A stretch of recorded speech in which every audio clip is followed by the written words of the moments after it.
पृथ्वी पर लाखों वर्ष ऐसा भी था जब एक भी मानव नहीं था। पहले पृथ्वी की रचना हुई, इसके जो आवश्यक भाग हैं वे अस्तित्व में आए। उसके बाद छोटे छोटे जीव और जंतु पृथ्वी पर आए और सबसे बाद में हमारा मानव इस पृथ्वी पर आया।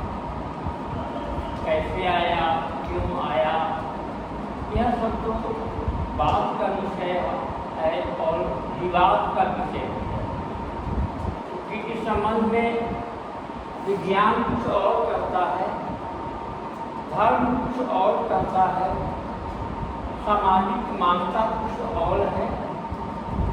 और तीनों बातें आज के संदर्भ में भी सही इसलिए है कि पृथ्वी के संबंध में या मानव के संबंध में ढेर सारे ऐसे सवाल भी हैं जिनका जवाब विज्ञान आज तक नहीं दे पाया।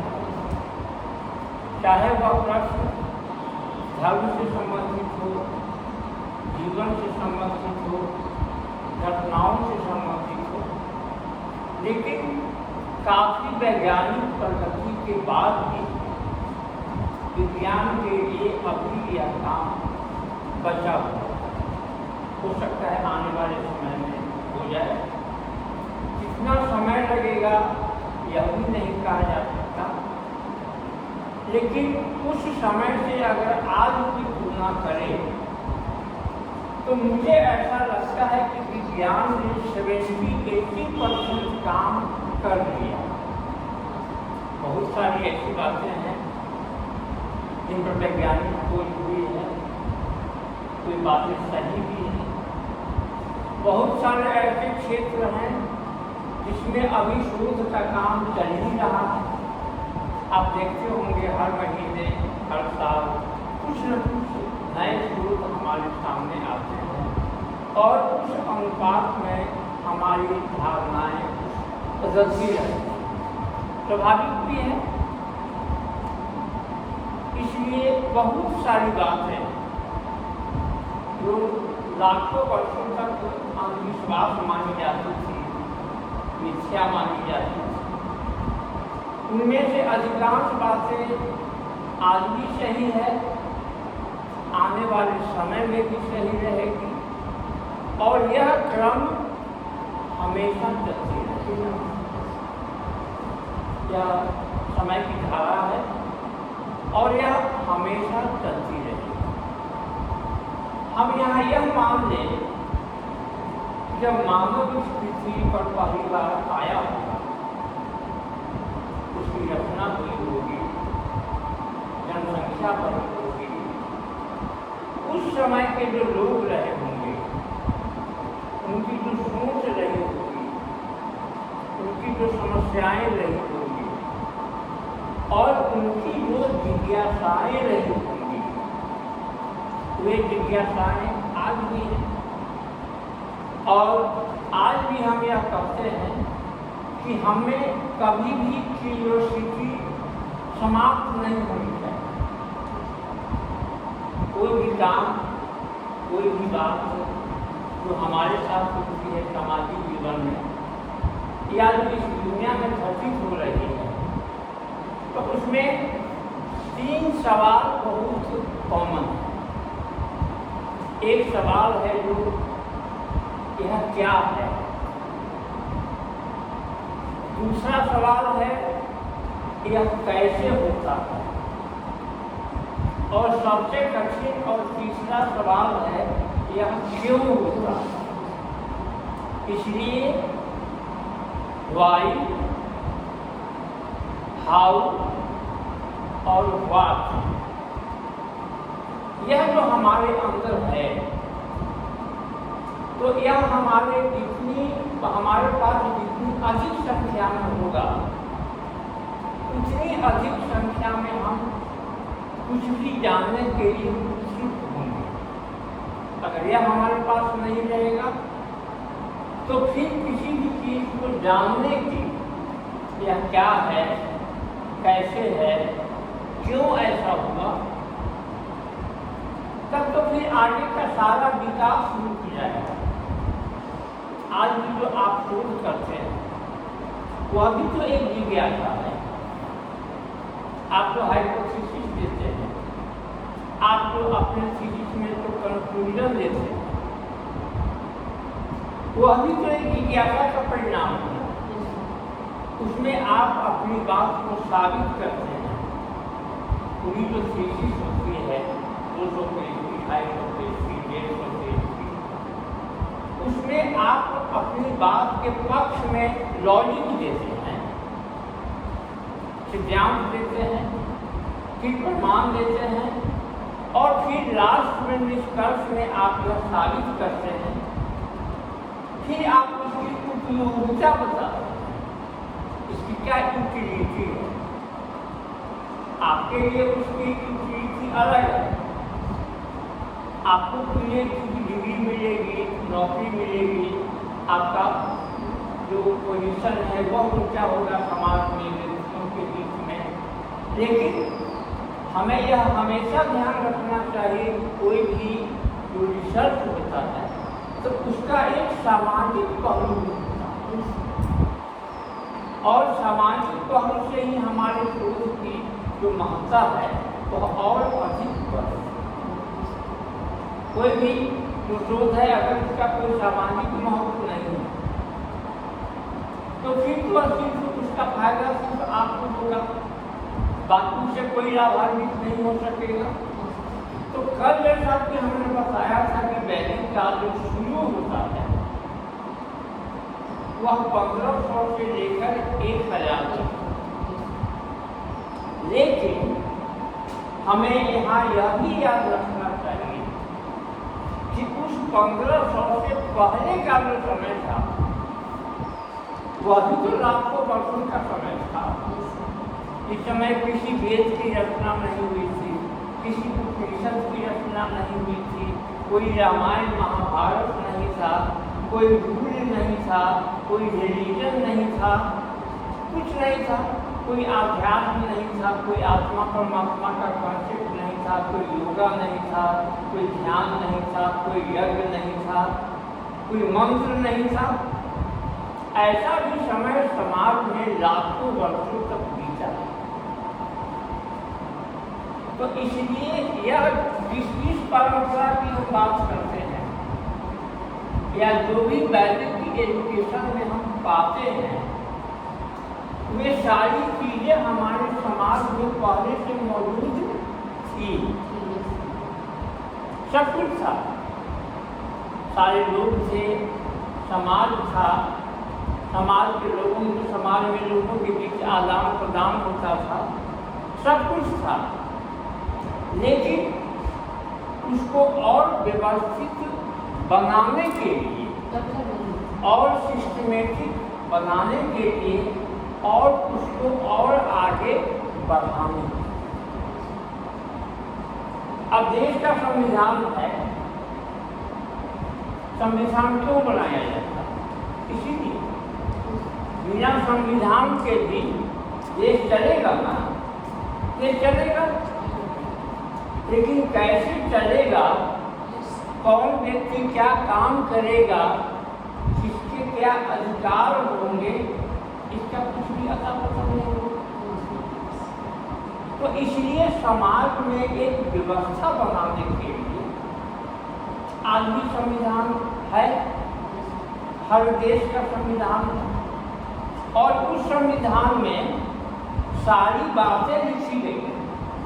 धर्म संबंधी बातें भी हैं, व्यक्ति संबंधी बातें भी हैं, समाज संबंधी बातें भी हैं, कानून संबंधी बातें भी हैं, और हम सब उसी संविधान के नियमों और कानूनों से बंधे हुए हैं, है ना।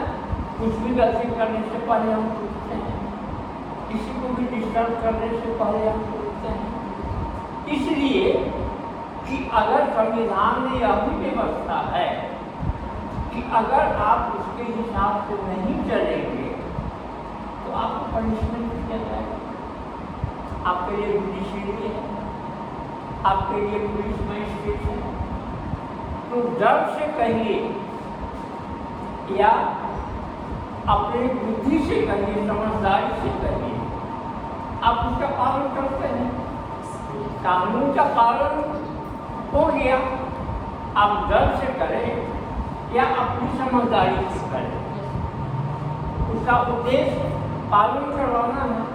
समाज में व्यवस्था कायम हो गई, उसका उद्देश्य पूरा हो गया। जहाँ व्यवस्था में कोई व्यवधान होगा, कोई अड़चन आएगा, तो वहाँ सब कुछ खड़ा है। पदाधिकारी भी खड़ा है, मजिस्ट्रेट भी खड़ा है, पुलिस भी खड़ी है। और आप अगर ऐसे नहीं करेंगे तो बाई फोर्स आपसे वह काम करा लिया जाएगा। तो इसलिए वैदिक काल से पहले भी समाज में सब कुछ था। लोग थे, सोसाइटी थी, रिलीजन था, एजुकेशन था, सब कुछ था उसमें। अगर आप पहले का एजुकेशन भी देखेंगे तो आपको ऐसा लगेगा कि यह तो करीब करीब वही एजुकेशन है जो वैदिक काल का एजुकेशन है। अध्यात्म की बात, विकास की बात, गुरु शिष्य परंपरा की बात, और इसमें आवासीय व्यवस्था है, क्या उसको कहते हैं, गुरु शिष्य राज्य शिक्षा प्राप्त करते थे, गुरुकुल की बात, ये सारी बातें जो वैदिक काल में आपको मिलेगी शिक्षा से संबंधित, ये सारी बातें वैदिक काल के पहले भी समाज में मौजूद थी। समाज में ये सारी बातें पहले से चली आ रही थी, लेकिन वैदिक काल में क्या किया गया, उनको व्यवस्था दी गई, उनको व्यवस्थित किया गया। समाज के एक वर्ग के द्वारा व्यवस्थित किया गया, और उस समय को व्यवस्थित किया गया तो फिर वह व्यवस्था लाखों वर्षों तक चली। उसके बहुत सारे ऐसी बातें हैं जिसको हम आज भी लागू किए हुए हैं, आज भी हम उसको मान रहे हैं। आज भी हम गीता, महाभारत, वेद में जो बातें कही गई उनको हम कोच करते हैं। इसलिए उसके पहले की जो व्यवस्था थी उसको व्यवस्थित करने के लिए, उसके प्रचार प्रसार करने के लिए और उसको विकास के साथ आगे बढ़ाने के लिए वैदिक काल में उन सारी बातों को इकट्ठा किया गया। अब आज जितने ब्रांचेज हैं उतने ब्रांचेज तो कुछ समय नहीं थे। आज तो सब कुछ के लिए अलग अलग स्कूल है। विषय के स्कूल की बात छोड़ दी। अब एक व्यक्ति है, एक व्यक्ति को भी तो ढेर सारी चीजें चाहिए। भोजन है, कपड़ा है, आवास है, शिक्षा है, दवा है, हेल्थ संबंधी उसका योगा है, ध्यान संबंधी बातें हैं। और इन सारी बातों के मूल में, जैसा कि हमने शुरू में ही कहा, उस समय भी आज की तुलना अगर करें तो उस समय के लोगों में जिज्ञासा अधिक थी। आज तो हम जानते हैं ना कि जो बच्चा जन्म लेगा वह बड़ा होगा, जवान होगा, बूढ़ा होगा, आदमी फिर मर जाएगा, फिर उसका पुनर्जन्म होगा। तो हम लोग देखते देखते इतने दिनों में सुनते सुनते बहुत सारी बातों को जानते, लेकिन कभी हम उस व्यक्ति के बारे में कल्पना करें तो पहली बार इस पृथ्वी पर आया होगा और होश संभालने के बाद दुनिया को देखा होगा, पहाड़ को देखा होगा, सूरज को देखा होगा, नदियों को देखा होगा, चांद को देखा होगा, उसमें कितनी जिज्ञासा रही होगी। आज तो हम चांद पर चले भी गए, कई बार गए, अब तो वहां रहने और बसने की बात हो रही है। लेकिन पहली बार जब लोगों ने चांद को देखा होगा, सूर्य की गर्मी को जब झेला होगा, उसके मन में कितनी जिज्ञासा रही होगी। अब तो हम सब कुछ जान गए ना, सूर्य के बारे में, चंद्रमा के बारे में, रात के बारे में, क्यों दिन होता है, क्यों रात होता है, क्यों सुबह होती है, उस समय पृथ्वी का क्या लोकेशन है, सूर्य का क्या लोकेशन है, अब तो हम सब जानते हैं। लेकिन आज भी हमें जिज्ञासा समाप्त नहीं है। जहाँ तक जिज्ञासा थी और जो हम जान गए, तो हम जान जब जाएंगे तो हमारी जिज्ञासा खत्म हो जाएगी उस चीज के बारे में। लेकिन उसी चीज के बारे में अगर आगे कोई जिज्ञासा होगी या उससे रिलेटेड अगर दूसरे चीज की जिज्ञासा होगी, तो जिज्ञासा हमें रहेगी। अब इतने दिनों से मरने के बाद क्या होता है, यह जिज्ञासा आज भी सबसे बड़ी जिज्ञासा। वैसा कोई नहीं है जो ऑथेंटिक रूप से मरा और वहाँ जाके देखा कि उसके बाद का क्या लायक है और फिर वो आके कोई किताब लिखा या फिर बताया लोगों, ऐसा तो कभी नहीं हुआ। यह तो पूरी तरह से अनुमान है, यह तो पूरी तरह से अनुमान है। साइंस कुछ करता है, धर्म कुछ करता है, समाज कुछ करता है, और तीनों के बीच में यह जिज्ञासा अभी भी बनी हुई है। बच्चा क्यों जवान हुआ यह समझ में आता, जवान कैसे बूढ़ा हो गया यह समझ में आता। क्योंकि शरीर के जो भी अंग प्रत्यंग होते हैं उनकी एक क्षमता होती है, उनकी एक शक्ति होती है, और उसमें जैसे जैसे वो पुराने होते हैं वैसे वैसे आदमी बुढ़ापे की ओर बढ़ते हैं। तो इसलिए बहुत सारी जिज्ञासाएं हमारी शांत हो, लेकिन अभी भी बहुत सारी जिज्ञासाएं हमारी बात है। तो आज मान लिया जाए कि कुछ समय जो था, तो उस समय में कोई पुलिस नहीं थी, कोई मैजिस्ट्रेट नहीं था, कोई आज की तरह डेमोक्रेसी नहीं थी, किंगशिप नहीं था, अरिस्टोक्रेसी नहीं थी। तो वैसी स्थिति में यह जो रिलीजन था यह सबसे पहले, और आप देखेंगे इसमें सब कुछ है। आज हम लोग किताब पढ़ते हैं, लिखते हैं, तो हम एक विषय पर किताब खोलते हैं, एक टॉपिक पर किताब खोलते हैं। लेकिन आप किसी भी धर्म ग्रंथ को उठाइए, गीता हो, रामायण हो, महाभारत हो, वेद हो, पुराण हो, उपनिषद हो, कुछ भी हो, उसकी सबसे बड़ी खासियत यह है कि उसमें आपको सब कुछ मिल जाए। अब उसमें शासन कैसे चलाया जाएगा वो अभी उसमें है। राजा अगर आक्रामक हो जाएगा, निरंकुश हो जाएगा, तो उसको दंड कैसे दिया जाएगा यह भी उसी किताब में। आदमी अपना जीवन कैसे जिएगा यह भी उसी किताब में।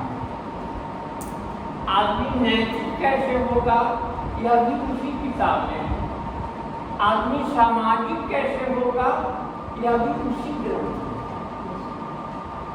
तो इसलिए क्योंकि उस समय समस्याएं भी अनेक तरह की थी, सबके लिए अलग अलग आज की तरह विभाग नहीं थे, अलग अलग मंत्री और पदाधिकारी नहीं थे। तो इसलिए नतीजा यह हुआ कि उस समय की जो भी पुस्तकें थी, धार्मिक पुस्तकें, उस समय के पुस्तकों में अच्छा मिलेगा। उसमें आपको नीति भी मिलेगी, राजनीति भी मिलेगी, राजधर्म भी मिलेगा, नैतिकता भी मिलेगी, सामाजिकता भी मिलेगी, सब कुछ एक प्लेटफॉर्म है। और ऐसा इसलिए हुआ कि वह उस समय की आवश्यकता है।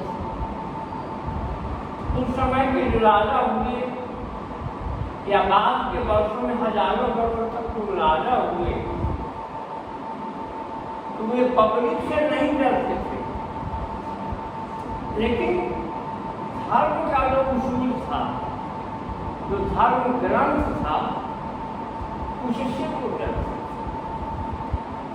शासन चलाने के क्रम में कैसे एक राजा अपनी प्रजा का कल्याण करेगा, उसके लिए कौन कौन से कदम उठाएगा, टैक्स की वसूली कैसे करेगा, फिर उस टैक्स को प्रजा के बीच खर्च कैसे करेगा, सब कुछ आपको मिल जाएगा। ठीक,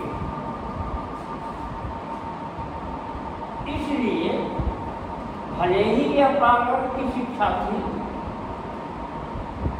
जाति विशेष या एक वर्ग विशेष के द्वारा यह स्थापित और लाखों वर्षों तक संचालित थी,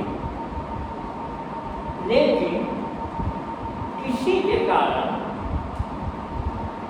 विश्व धर्म गुरु भी बना भारत। आज भी धर्म गुरु नहीं है ना, है विश्व गुरु आज हम हैं, नहीं है।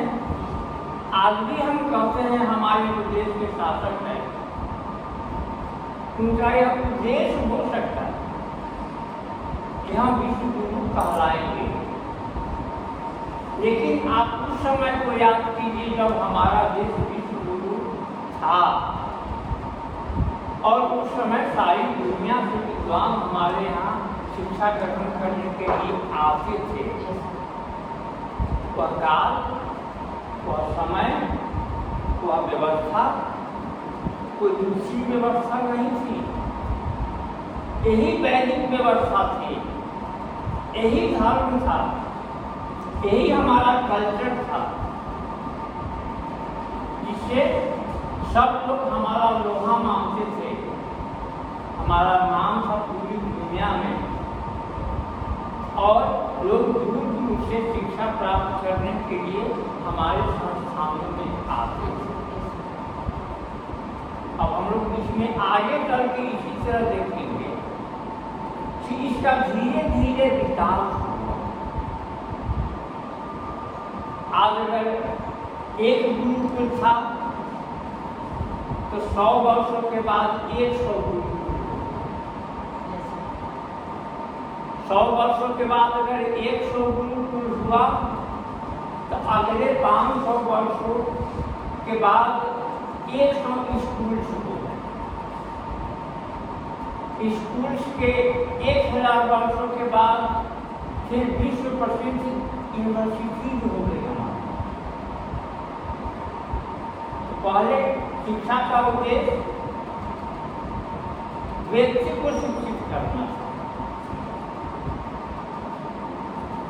गुरुकुल में अधिकांश जो राजकुमार होते थे वही शिक्षा प्राप्त करते थे।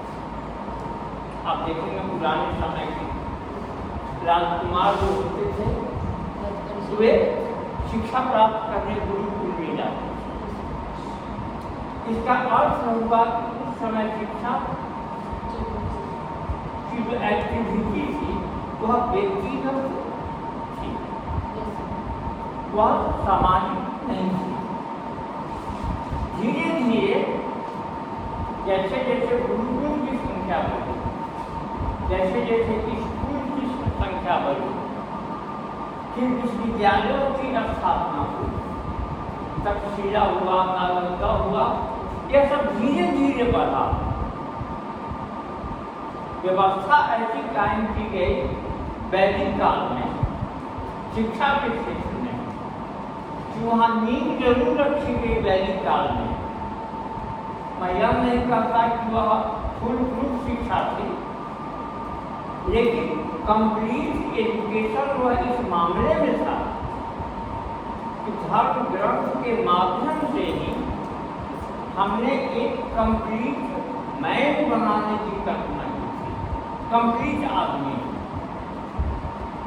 जो समझदार भी हो, शिक्षित भी हो, सुखी भी हो, ध्यान भी करे, यज्ञ भी करे, अध्यात्म को भी समझे, धर्म को भी समझे, सामाजिकता को भी समझे, नैतिकता को भी समझे, ऐसा आदमी अब कहाँ मिलता? आज की दृष्टि में अगर आप देख लीजिए तो ऐसा आदमी कोई है जो एक व्यक्ति है और न आज हमारी जो ऐसी शिक्षा व्यवस्था है, शिक्षित तो हम सब लोग नहीं है, सब लोग हैं, उनकी शिक्षा प्राप्त है, हम भी हैं, आप भी हैं, हम लोग अपने ही से इसका मूल्यांकन कर देना। हम लोग कितने धार्मिक हैं, कितने सुतल हैं, कितने ऑनेस्ट हैं, कितने मोरलिस्ट हैं, आप अपने से तुलना कर लीजिए। आखिर हम भी तो किसी व्यवस्था से गुजरे हैं, हम भी तो किसी न किसी एजुकेशन सिस्टम का प्रोडक्ट है ना। हमारे सिस्टम ने तो हमको नहीं बनाया, बनाया नहीं बनाया।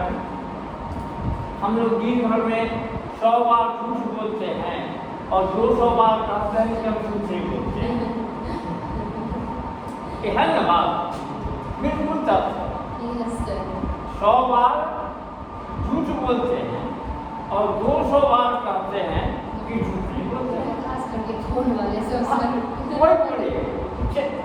इस मामले में आप देख लीजिए, नैतिकता के मामले में देख लीजिए, समझदारी के मामले में देख लीजिए, सामाजिकता के मामले में देख लीजिए, तो उस समय में भारत विश्व गुरु था, उसका कुछ कारण और कारण यह था कि उस समय की व्यवस्था से जो राजा भी होते थे वह भी कंप्लीट राजा होता है। आपको इतिहास में ऐसे ऐसे राजा मिलेंगे जो अपने खजाने को जनता की संपत्ति समझते थे और अपना उनका गुजारा जो होता था वो दूसरे किसी काम करके।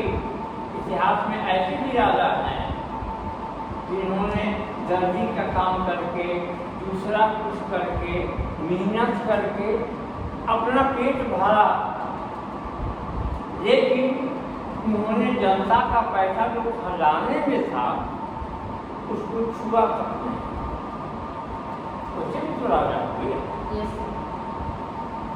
वहाँ न जाति थी, न धर्म था, न संप्रदाय था, और वैसे राजा अगर हुए तो इसी एजुकेशन सिस्टम की बदौलत हुई। स्कूल में पढ़े थे, ना जेएनयू के प्रोडक्ट थे, ना दिल्ली यूनिवर्सिटी के प्रोडक्ट थे, वो तो नहीं थे। आज जो प्रोडक्ट है आप उसका हाल देख रहे हैं। तो इसलिए उस समय कंप्लीट माइंड जो बनाने का बात है, इसलिए उसका एक उद्देश्य था करेक्टर बिल्डिंग और टोटल डेवलपमेंट तो आज भी है, लेकिन टोटल का अर्थ हो गया, जैसा कि महात्मा गांधी ने कहा, उसमें 3 शब्द है ना, बॉडी, माइंड एंड सोल। इसमें तीनों आ गया, बॉडी आ गया, रामदेव का योगा भी इसी में आ गया, बॉडी में माइंड हो गया, एजुकेशन हो गया, सब कुछ हो गया, सोल आ गया, फिलॉसफी पूरा आ गया, आत्मा परमात्मा, मोरालिटी, बेईमानी, शैतानी को छोड़कर ईमानदारी सब इसमें आ गया। तो इसलिए यह जो व्यवस्था थी, यह उस समय के हिसाब से और आज के हिसाब से वह एक उत्तम व्यवस्था थी, इसलिए कि वह व्यवस्था हमें सब कुछ सिखाती थी, सब कुछ बताती थी। और उसमें सब कुछ का क्या होता था? प्रैक्टिस। कल हमने आपको बताया होगा कि उसमें सीखने के 3 तरीके थे, लिसनिंग, थिंकिंग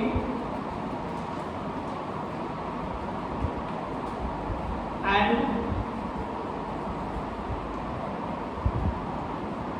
सेल्फ रियलाइजेशन। एक तो प्रैक्टिस हो गया, आप सुनिए, सोचिए और उसको जीवन में उतारिए। आपका जो आचरण हो, वह जो आपने सुना है और जो सोचा है, उसी के अनुसार आपका जीवन होना। तीनों आगे।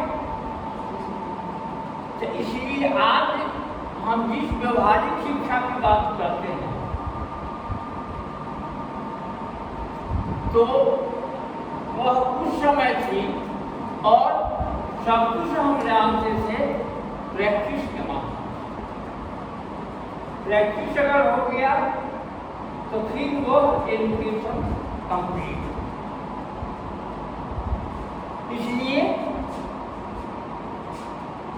जो भी सैद्धांतिक नॉलेज था, सबों को गुरुकुल में प्रैक्टिस कराया जाता। अगर उसमें टीचर कहते थे शिष्य को कि झूठ नहीं बोलना है, सत्य बोलना है, तो गुरुकुल में बच्चे या जो विद्या छात्र होते थे वो सुबह से लेकर रात तक सिर्फ सत्य ही बोलते। अगर झूठ बोलते थे तो उन्हें पनिशमेंट दिया। अब जिस बच्चे को 10 साल, 15 साल, 20 साल तक सत्य बोलने की आदत हो जाएगी, वो तो सत्य बोलेगा। इसलिए कि सत्य अब उसके जीवन का अंग हो गया, आदत हो गई। अब अभी समाज में कोई अगर रात दिन झूठ बोलता, अगर उसको कहिए कि तुमको झूठ नहीं बोलना है, सत्य बोलना है, उसके लिए भारी मुसीबत हो जाएगी निश्चित रूप से। तो इसलिए अभ्यास नहीं है ना, उसका अभ्यास नहीं है, प्रैक्टिस नहीं है, और कोई अभ्यास और प्रैक्टिस नहीं है, इसलिए उसको विश्वास भी नहीं। इसलिए कि वह जो यहाँ तक बढ़ा है, हर आदमी का अपना अपना तरीका होता है। कोई आदमी सत्य के सहारे आगे बढ़ता है, कोई झूठ के सहारे आगे बढ़ता है, कोई सच और झूठ दोनों का सहारा लेकर आगे बढ़ता है। आगे जब बढ़ गया और उसको यह लगा कि हमारा विकास हो रहा, कोई काम नहीं हो रहा, तो फिर उसका विश्वास भी उसी तरीके पर हो जाएगा। उसको लगेगा जैसे अगर किसी कोई झूठ बोल के अगर कोई पैसा कमा रहा है, तो वह नहीं मानेगा कि सच बोल के भी पैसा कमाया जा सकता है। उसको लगेगा कि नहीं, दुनिया में जितने लोग पैसे कमा रहे हैं सब झूठ ही बोलता होगा। इसलिए कि उसका वह व्यक्तिगत विश्वास तो बिल्कुल कंफर्म हो जाएगा, उसको कोई डाउट नहीं रहेगा कि पैसा कैसे कमाया जाए। तो इसलिए कोई भी जो नॉलेज है, जब तक उसका प्रैक्टिस नहीं होगा, उसका व्यवहारिक ज्ञान आपको नहीं होगा, और व्यवहारिक ज्ञान के अलावा भी जब तक आप उसको अपने जीवन में नहीं उतार देंगे, तब तक आपको उसका कोई लाभ नहीं होगा। इसलिए वैदिक काल में जो शिक्षा थी, उसमें शिक्षा के सिद्धांत की बात हुई थी, उसके व्यवहार की बात हुई थी, और उसके अनुसार जीवन चलाने की बात हुई थी। उस समय का जो जीवन था वह मुख्य रूप से धर्म पर आधारित था। हमारा सबका रूटीन, सबकी दिनचर्या, राजा हो, प्रजा हो, पदाधिकारी हो, खजांची हो, जितने होते थे सब धार्मिक नियम के अनुसार थे। आज हम सब संविधान के अनुसार नहीं चलते हैं, वो बिल्कुल नहीं चलते हैं। पता होता है कि कानून है, यह करने से हमें यह सजा मिलेगी, लेकिन मौका मिलता है तो हम उस कानून को तोड़ भी देते हैं। लेकिन उस समय ज्ञान का यही स्रोत था। अब आप कोई भी धार्मिक पुस्तक ले लें, थोड़ा बहुत अंतर के साथ सबों में वही बात लिखी हुई थी। अगर नैतिक जीवन सुंदर है, सत्य बोलना चाहिए, तो उस समय के जितने धर्म ग्रंथ थे, यही न होगा कि हम जिस पुस्तक को पढ़ेंगे आप किसी दूसरी पुस्तक को पढ़ेंगे, ये तीसरी को। लेकिन अगर सभी पुस्तकों में एक ही बात लिखी हुई है और दूसरी कोई किताब है ही नहीं, तो फिर आप क्या पढ़ेंगे? वही पढ़ेंगे जो अवेलेबल है ना। आज में आपके पास बहुत सारा विकल्प है। उस समय हमारी पूंजी, हमारी शिक्षा का आधार, हमारे ज्ञान का स्रोत एकमात्र धर्म और धार्मिक पुस्तक। और उस समय के जो धर्म थे उनमें विरोधी बातें बहुत कम हुआ करती थी। जो एक धार्मिक पुस्तक कह रहा है वही दूसरा भी कह रहा है, तीसरा भी कह रहा है, चौथा भी कह रहा है। कोई जो आप पढ़ेंगे, अगर पढ़ना है आप पढ़ेंगे तो आपको वही बात मिलेगी, वही शिक्षा मिलेगी। इसलिए शिक्षा में समानता भी थी और सारी पुस्तकें यह कह रही थी कि शिक्षा तभी सफल होगी जब हम उसको अपने जीवन में उतारेंगे। यह तो सब कह रहा है। कोई किताब अगर वैसी होती जो कहती कि नहीं इसके बिना भी आपका काम चल जाएगा, तब आप उसको मान लेते। वैसी कोई पुस्तक थी नहीं। तो इसलिए लोगों के लिए कोई विकल्प नहीं था। और वैदिक शिक्षा जो है वह जो हमारा कल्चर है, और जैसे ही कल्चर की बात होगी तो इसमें ये सारी चीजें आ जाएंगी। धर्म आ जाएगा, अध्यात्म आ जाएगा, भाषा आ जाएगी, साहित्य आ जाएगा, हमारी परंपराएं जो वैदिक काल से पहले से चली आ रही थी, रहन सहन के मामले में, विचार के मामले में, सामाजिकता के मामले में, और फिर जो हिस्टोरिकल लीगेसी थी, क्योंकि उस समय तो कोई प्रेस नहीं था, तो उस समय बातें जो पहुंचती थी एक जनरेशन से दूसरी जनरेशन, उसका जो माध्यम था वह ओरल था, मौखिक रूप से, कहानियों के माध्यम से। हमने अपने बच्चे को कहानी सुनाई, उसको शिक्षा दी, फिर उसने अपने बच्चे को सुनाई, फिर उसने अपने बच्चों को सुनाई, और यह क्रम लाखों वर्षों तक चला। बहुत बाद में आकर प्रिंटिंग प्रेस आया, किताबें छपने लगी, अखबार में करने लगे, तब तो एक विकल्प हो गया। हालांकि उसमें रूप बदलता भी था। मान लिया जाए कि हमने जिस रूप में अपने बच्चे को कोई कहानी सुनाई, कोई जरूरी नहीं कि अपने बच्चे को भी उसी रूप में सुनाएगा। थोड़ा बहुत आगे पीछे हो गया, मिर्च मसाला लग गया, कुछ कट गया, कुछ नया जुड़ गया, यह क्रम चलते रहता। लेकिन जो मूल बात होती थी वह एक जनरेशन से दूसरे जनरेशन तक, और 10, 20, 50 साल नहीं बल्कि हजारों साल तक यह व्यवस्था चलती है।